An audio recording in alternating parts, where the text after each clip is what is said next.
আহত সিংহের মতো ক্ষুব্ধ উপসাগরীয় দেশ কাতার। দোহা সফট জানিয়ে দিয়েছে, আরব বিশ্বকে সঙ্গে নিয়ে মধ্যপ্রাচ্যের কসাই খ্যাত ইসরায়েলি প্রধানমন্ত্রী বেনিয়ামিন নেতানিয়াহুকে এবার উচিত শিক্ষা দেওয়া হবে। ইসরায়েলি হামলার পরপরই দোহায় তীব্র আলোচনা শুরু হয়েছে। সম্মেলনের প্রধান এজেন্ডা হয়ে উঠেছে কাতারে অবস্থানরত হামাস নেতাদের বৈঠকে ইসরায়েলের আকস্মিক হামলা এবং এর জবাব কিভাবে দেওয়া হবে।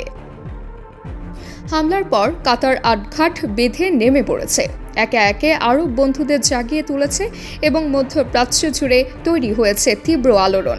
প্রশ্ন উঠছে, কাতার কি সরাসরি সামরিকভাবে ইসরায়েলকে জবাব দেবে? আর যদি দেয়, তাহলে সেটি কিভাবে সম্ভব?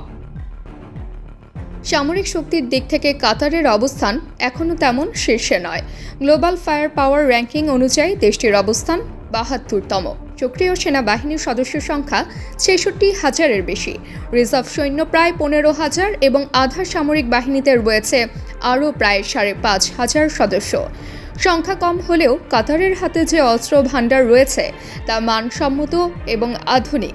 তবে ইসরায়েলের মতো শক্তিশালী রাষ্ট্রকে সামরিকভাবে আঘাত করতে হলে কাতারের সামনে মূল দুটি উপায়: মিসাইল আক্রমণ অথবা যুদ্ধ বিমান। কিন্তু বাস্তবতা হলো, কার্যকর আক্রমণাত্মক মিসাইল কাতারের হাতে নেই বললেই চলে। ফলে দেশটি যদি আঘাত হানতে চায়, তাহলে বিমান বাহিনী হবে প্রধান ভরসা। কাতারের বিমান বাহিনীর শক্তি ছোট হলেও অত্যাধুনিক। দেশটির হাতে রয়েছে মিরাজ 2000 যুদ্ধবিমান, যা দীর্ঘদিন ধরে কাতারের আকাশসীমা পাহারা দিচ্ছে। এছাড়া বহরে রয়েছে সেমি স্টেলথ ফাইটার রাফাল, যা বহুমুখী ভূমিকার অত্যাধুনিক যুদ্ধবিমান হিসেবে পরিচিত। দ্রুতগতি উচ্চ প্রযুক্তি এবং একসাথে একাধিক অভিযানে সক্ষম হওয়ার কারণে রাফাল কাতারের সবচেয়ে নির্ভরযোগ্য সম্পদ। শুধু তাই নয়, দেশটির হাতে রয়েছে AH-64 অ্যাপাচি আক্রমণ হেলিকপ্টারও। এছাড়াও রয়েছে একটি আধুনিক যুদ্ধবিমান আবাবিল, যা যে কোনো শত্রু বিমান মোকাবেলায় সমান তালে টিকে থাকার সক্ষমতা রাখে। এতেই শেষ নয়, যুক্তরাজ্যের কাছ থেকে কেনা ইউরোফাইটার টাইফুন যুদ্ধবিমানও এখন কাতারের আকাশ বহরে যুক্ত হয়েছে। এসব আধুনিক ফাইটার জেট কাতারকে পাল্টা আঘাতের সাহস দিচ্ছে।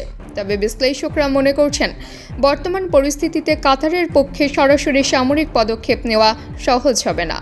মার্কিন চাপের কারণে দেশটি হয়তো ইসরায়েলকে তাৎক্ষণিক সামরিক জবাব দিতে চাইবে না, কিন্তু দীর্ঘমেয়াদে সম্পর্কের জটিলতা বাড়লে এবং সংঘাত তীব্র হলে কাতারের শক্তিশালী বিমান বাহিনীকে একদিন সত্যি ইসরায়েলের আকাশে দেখা যেতে পারে। সেই মুহূর্তে দখলদার রাষ্ট্রটির প্রতিরক্ষা ব্যবস্থা কেঁপে উঠবে বলেই মনে করছেন পর্যবেক্ষকরা। কাতারের জন্য এই মুহূর্তে কূটনৈতিক পথই প্রধান ভরসা হলেও যুদ্ধবিমান বহরের আধুনিকরণ ও আরব বিশ্বকে একত্রিত করার প্রচেষ্টা ভবিষ্যতের বড় পরিবর্তনের ইঙ্গিত দিচ্ছে।